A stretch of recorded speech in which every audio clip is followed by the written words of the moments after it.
He wasn't much to look at, just a mangy, scruffy thing with dirt-caked fur and a limp in his back leg.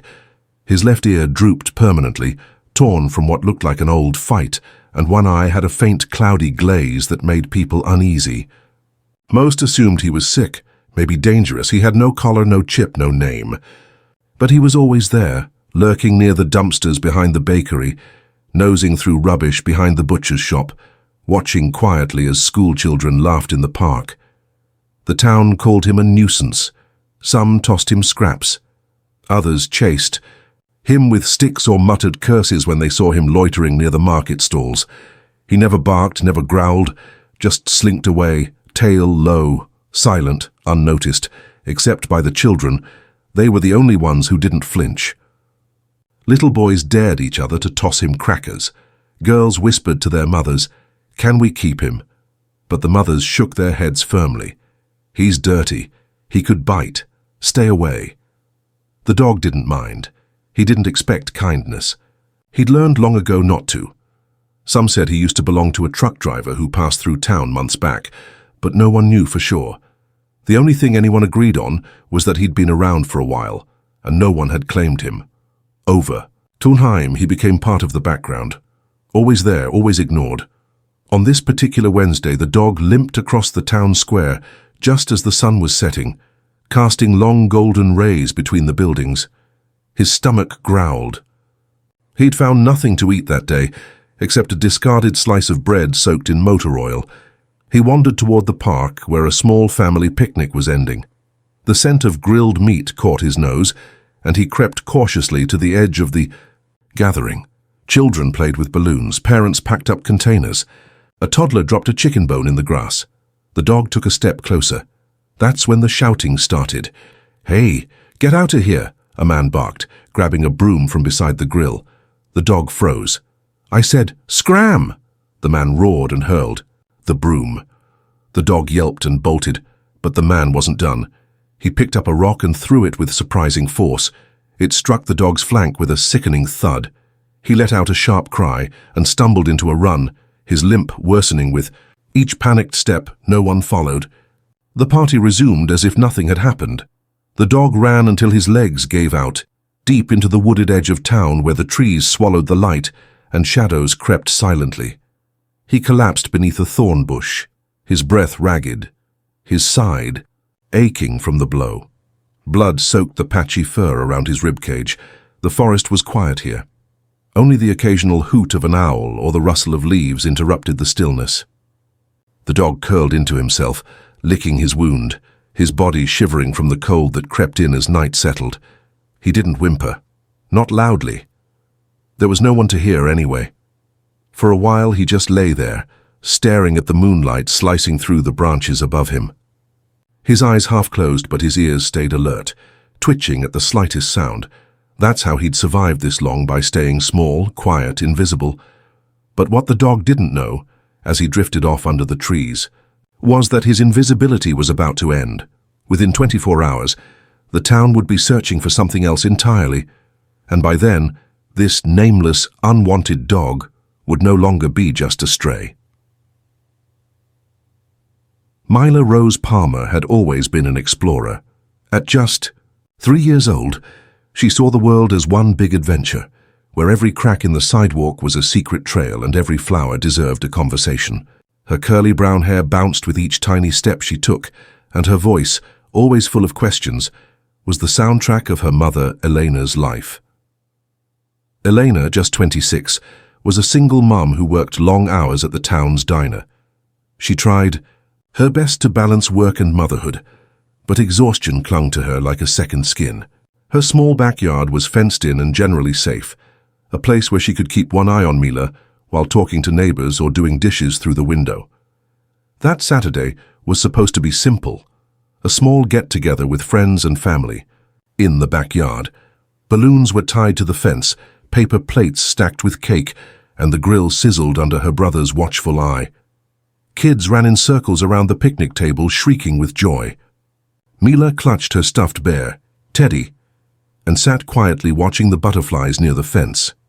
"Stay where I can see you, baby," Elena called as she turned to help her friend open a bottle of soda. Mila smiled and nodded.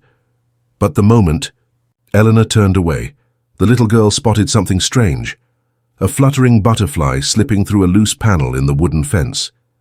It had been partially broken by a storm 2 weeks earlier, a repair Elena hadn't gotten around to fixing. Without hesitation, Mila pushed through the gap, clutching Teddy tightly in one hand and crawling into the tall grass on the other side. The world looked different out here, wilder, quieter. The butterfly was gone, but now there were rustling leaves and bright flowers to follow. She wandered deeper, humming softly, unaware that the sounds of the party were fading behind her. 10 minutes passed, then 20. Elena hadn't noticed. She was busy serving food, laughing, cleaning spilled soda. It wasn't until she looked toward the swing and saw it empty that a chill ran down her spine. "Mila?" she called. No answer. She moved to the fence. "Mila, sweetie, come here." Her voice grew sharper. "Mila." Guests looked up. Her brother stood. The laughter stopped. Panic bloomed like a virus in Elena's chest. They searched the house, the street, the neighbors' yards. Nothing. Then someone found the gap in the fence. "She went through here," a woman whispered. "By sundown the police were there. A missing." Child alert went out. Volunteers poured in with flashlights, forming search lines through the woods. Dogs were brought in, but the scent was weak, washed out by wind and brush. People shouted Mila's name into the dark, praying for a cry in return. But Mila was already far beyond their voices. She had wandered until her legs ached. Then she'd sat down, holding Teddy tightly, cold creeping into her bones. When the rain began, she cried, first loud, then softer. Her thin dress clung to her skin. Her lips turned blue. She didn't know how to get back. She didn't even know she was lost. As night deepened and rain soaked the earth, Mila curled beneath a patch of wet leaves and closed her eyes. Teddy was soaked and limp. Her breaths came. Slower now, each one a struggle. She was a tiny soul fading alone in the woods. But she wasn't alone, not entirely. Somewhere nearby, an injured stray with one torn ear and a bleeding side was listening, and he had already begun moving toward the sound of her sobs. The rain came heavier now, slanting through the trees in silver lines, soaking everything in its path. Branches dripped. The wind howled low through the underbrush. The forest had turned from playground to predator. Mila lay motionless beneath, a scraggly pine, her tiny body curled tightly, her arms locked around her soaked Teddy. Her yellow sundress clung to her like tissue paper. Mud streaked her arms and face, and her bare feet were scratched raw from rocks and thorns. Her lips had lost their color. Her cheeks, once rosy with curiosity, were now pale, hollow. She was still breathing, but barely. And no one knew where to find her. Not her mother, who was stumbling through the woods with a flashlight that flickered each time her hands trembled. Not the volunteers whose calls echoed in every direction. Not the dogs who'd caught 100 trails, but not the right one. The forest had swallowed Mila whole, except one soul heard her. The stray dog had been huddled beneath a bush near the old riverbed, licking his injured leg and dozing lightly when the faintest sound cut through the wind, a tiny choked whimper. He froze. One ear lifted. Rain pelted him, but he didn't blink. Another sob. Instinct pulled him to his feet. The limp in his hind leg slowed him, but determination drove him forward. He pushed through thorns and puddles, sniffing the air. A faint trace of human. Sweet, like skin and sweat and sadness. He moved faster. He didn't know why he cared. Maybe it was the sound, helpless and small, like something he used to know. Maybe it was memory buried deep, of soft hands and gentle voices before the cold, hungry days came. Maybe it was just right. After nearly 10 minutes of tracking through the dark, he spotted her, a small shape in the dirt barely moving. Her hair matted to her forehead, her arms trembling around a stuffed toy. Eyes half closed, the dog stopped a few feet away, head low, tail still. He sniffed the air again. The child made no sound. He stepped closer. Then, carefully, he lay down beside her. He curled his thin body around her like a blanket, his ribs pressed against her spine. He lowered his head gently onto her shoulder, and let out a low, vibrating whine. At first she didn't respond.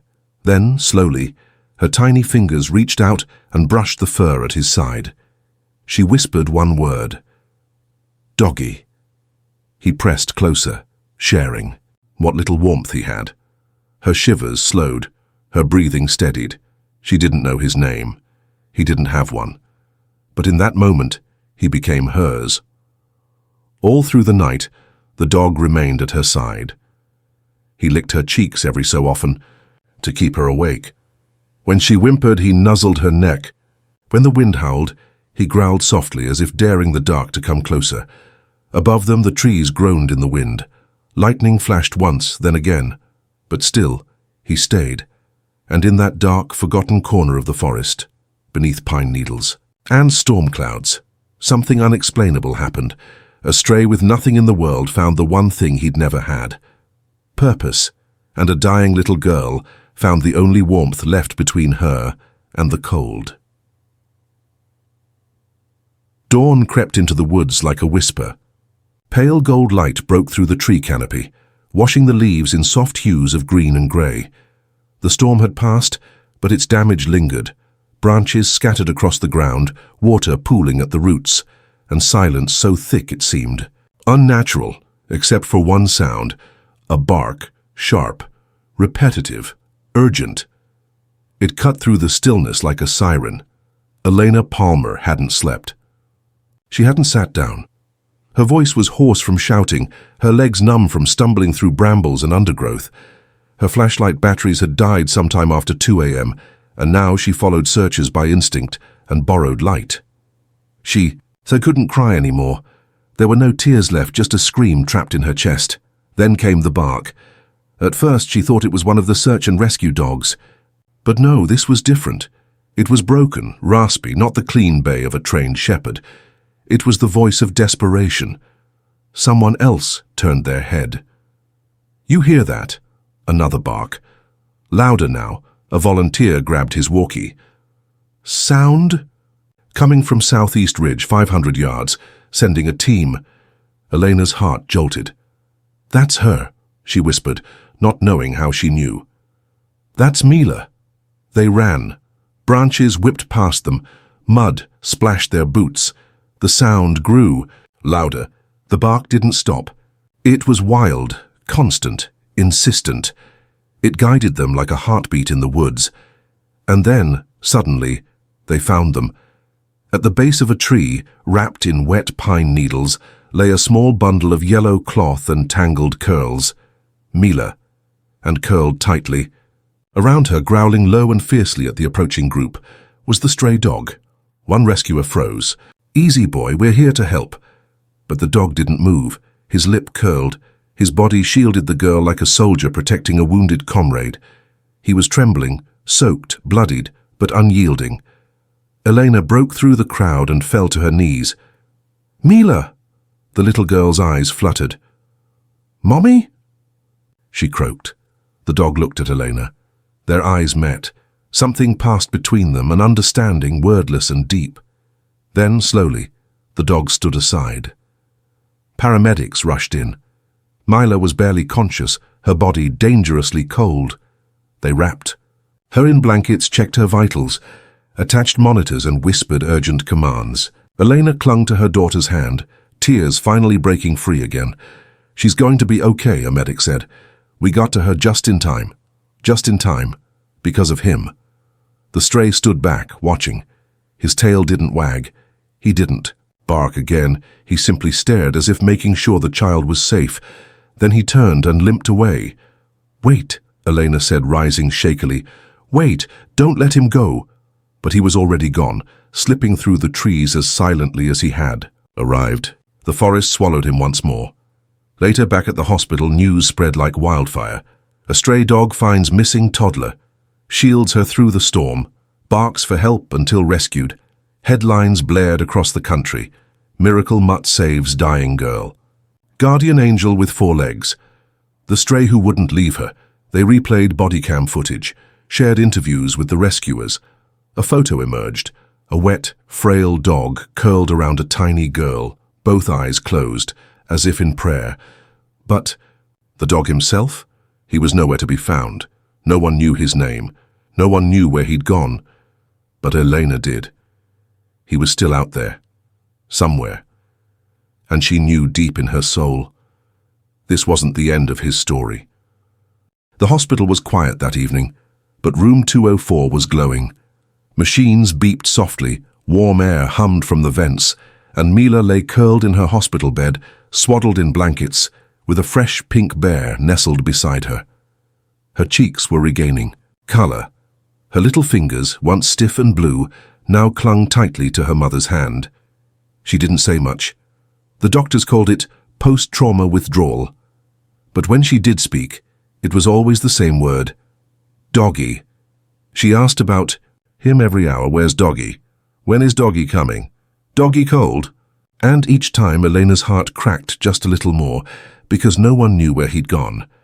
After the rescue, the dog had vanished into the woods. One of the paramedics said he tried to follow him, but the animal had disappeared like smoke. Gone without a sound. No one had seen him since, but the world had. By morning, his story was everywhere. National news anchors wiped away tears as they described the stray's bravery. Social media flooded with hashtags, Find the Hero Dog, Her Stray Angel. Mila and her doggy people from as far as Europe and South America were offering rewards. A billionaire in Texas pledged $10,000 for the safe recovery of the dog. Any animal who'd lay beside a dying child in a storm is a soul worth saving, he tweeted. The town transformed almost overnight. What had once been a place where people avoided the mangy stray now became a community on a mission. Posters were taped to every telephone pole. Have you seen this dog? One ear floppy, bad leg, grey muzzle, a hero. Kids made drawings and left them taped to tree trunks with bowls of food beneath. Search parties formed again. Not for a missing child this time, but for the dog who saved one. Even the butcher, the same man who once threw a broom at the stray, walked door to door, handing out flyers and apologizing to strangers. We didn't. No, he muttered. God forgive us, we didn't know. And yet, for all the effort, the dog remained missing. Elena sat in Mila's room every night, scrolling through emails and messages from people across the globe. I hope you find him. He's the kind of soul this world needs. If no one takes him, I will. But something tells me he already belongs with you. And Elena agreed. She had seen something in his eyes that day in the forest. Something ancient, something broken, but not defeated. She needed to find him, not just for Mila, not just for closure, but because people like that, beings like that, don't come around often. And when they do, you don't let them disappear, so she posted a message of her own, a video recorded on her phone from beside Mila's bed. Hi, my name is Elena Palmer, and my daughter Mila is alive today because of a dog none of us ever cared about until he did something we'll never forget. He didn't have a name, no one claimed him, but we believe he's more than just a stray. He's family now. Mila hasn't stopped asking for him, and if you see him, if you find him, please bring him home. We owe him that much. We owe him everything. By the next morning, it had over 5 million views, and across the wooded edge of town, beneath a rusted old truck in an abandoned lot, a dog with one torn ear lay hidden, weak and feverish. He hadn't eaten in days. His injured leg was infected. Each breath came harder than the last, but he remembered her scent, the little girl, the one who clutched him in the dark and whispered, "Doggy." He remembered her warmth, and though his body wanted to give up, his heart hadn't. Not yet. The rusted truck hadn't moved in years. Its tires had sunk into the mud, and vines crept up its frame like skeletal fingers. But beneath it, in a hollow scraped into the dirt, the stray dog lay still, breathing in slow, shallow rasps. He was dying. The wound on his hind leg had turned a sickly yellow. His side was caked in dried blood and mud. The cold had settled into his bones, and each blink of his tired eyes took longer to reopen. He hadn't eaten in nearly 3 days. The pain was a constant throb, but it wasn't what made him whimper in his sleep. It was the dreams, the little girl's soft touch, the smell of her hair, her tiny hand on his paw, her voice whispering, "Doggy." He wanted to go to her, but his body refused. In town, the search had grown frantic. Elena hadn't left Mila's side for long, but she coordinated with local volunteers and rescues through her phone, watching as photos poured in from people who thought they had seen the dog. Most were false leads, similar coloring or just someone's pet out for a walk. But that morning, an old man who collected scrap near the edge of town noticed a strange trail, blood, paw prints, and what looked like a drag mark near the edge of an overgrown lot. He followed it to the rusted truck.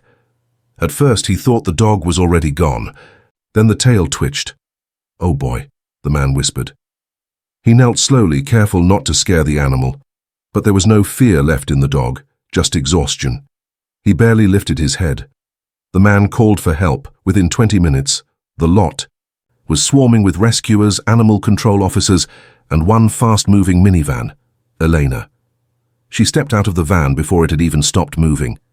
"Is it him?" she gasped. The vet crouched beside the truck gave a tight nod. "One torn ear, bad leg, same eyes, it's him." Elena dropped to her knees beside him.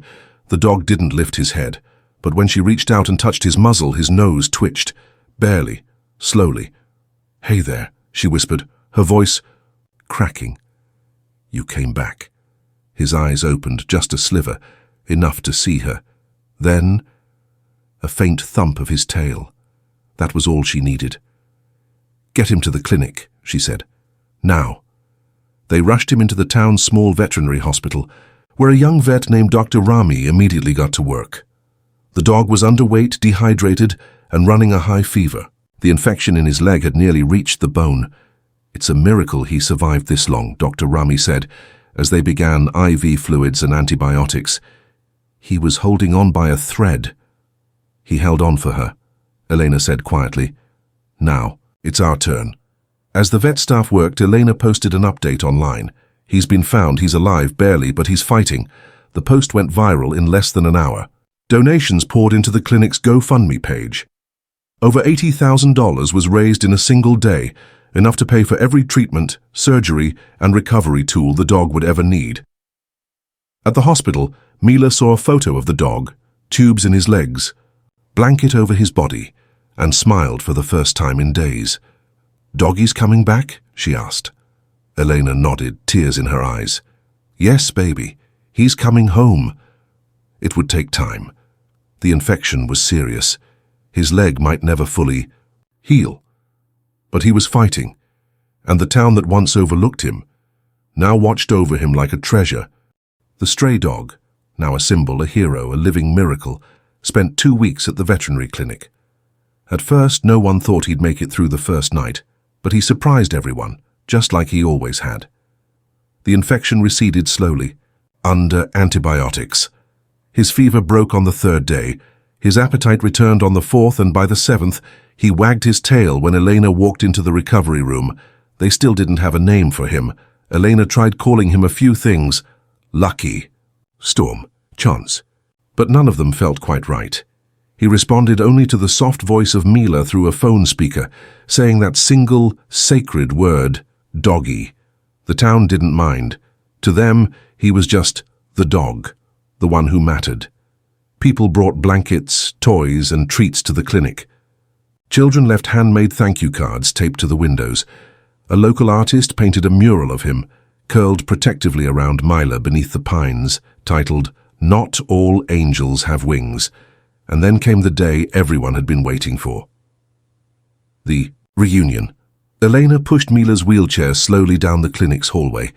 Mila wore her favorite yellow hoodie with a paw print on the front. In her lap sat the pink teddy she'd carried into the forest. Her eyes were wide, searching every corner. Then just ahead the door opened and he appeared.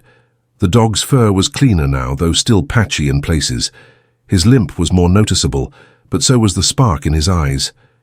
He looked around, nose twitching. Then he saw her. Mila's face lit up. "Doggy!" The dog let out one soft, raspy bark, then trotted forward. It wasn't fast. It wasn't graceful. But it was beautiful. He reached Mila and gently placed his head in her lap. Mila buried her fingers in his fur and whispered something only he could hear.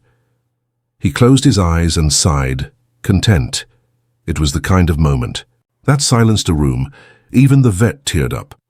Elena knelt beside them, placing her hand on his back. "You're home now," she whispered, and he was. After he was cleared to leave the clinic, the town held a small ceremony at the park. Nothing fancy, just a few folding chairs, a picnic table, and a handmade sign that read, "Thank you, doggy." The Eich Mayor gave a speech. This dog reminded us what loyalty looks like, what love means, and how we should never overlook those who seem forgotten. They presented Elena and Mila with a certificate of recognition. But when they turned to offer the dog a golden name tag engraved with Hero, Mila held up her hand. "No," she said with a smile. "He already has a name. He's Doggy." The crowd laughed, and everyone clapped. And that's how it stayed. Doggy came home with them that evening. Elena had already set up a special bed beside Mila's. He took to it immediately, but often ended up in Mila's bed by morning, curled around her like that night in the woods. He was different now, less wary, more trusting, but parts of the stray still showed. Loud sounds made him flinch. He avoided most men at first. He never barked unless it mattered, but he loved Mila. Wherever she went, he followed. If she was sick, he curled beside her. If she was laughing, he danced on 3 legs. If she cried, he pressed his nose to her cheek and didn't move until she smiled again. And for the first time in a long time, Eleanor didn't feel alone, neither did the town, because Doggy wasn't just Mila's dog now. He was everyone's. Months passed since that stormy night in the woods, but the story of the stray dog who saved a little girl continued to ripple through the town and beyond. What started as a desperate search became a celebration of loyalty, courage, and the unbreakable bond between a girl and her dog. Mila's health improved steadily. The doctors were amazed at her resilience, but Elena knew the real reason behind her daughter's strength. It was Doggy. Every morning, Mila woke to find him lying faithfully at the foot of her bed, his once ragged fur now soft and shining. His bad leg still slowed him down, but he never let it keep him from being by her side. Wherever Mila went, Doggy went too. In school, Mila was no longer the quiet, shy girl who faded into the background. With Doggy's presence, she was confident, smiling and even brave enough to raise her hand in class. The children adored Doggy, often gathering around during recess, petting him gently and sharing their stories. The town, once indifferent or even hostile to strays, had transformed. The local shelter reported a sharp increase in pet adoptions and volunteer sign-ups. People spoke openly about kindness and second chances. Elena noticed the change every time she walked down Main Street. Strangers smiled, greeted her warmly, and some even stopped to ask about Doggy's progress. One afternoon, as Elena and Mila sat on a bench in the park, watching Doggy chase butterflies in the grass, an elderly woman approached with tears in her eyes. "I just wanted to thank you," she said softly. "You reminded us all that every life matters, even those we overlook." Elena smiled and nodded. He reminded us too. The dog, hearing the gentle words, trotted back and nudged Mila's hand. She laughed and hugged him close. That night, as Mila drifted off to sleep, she whispered to Doggy, "You're my hero."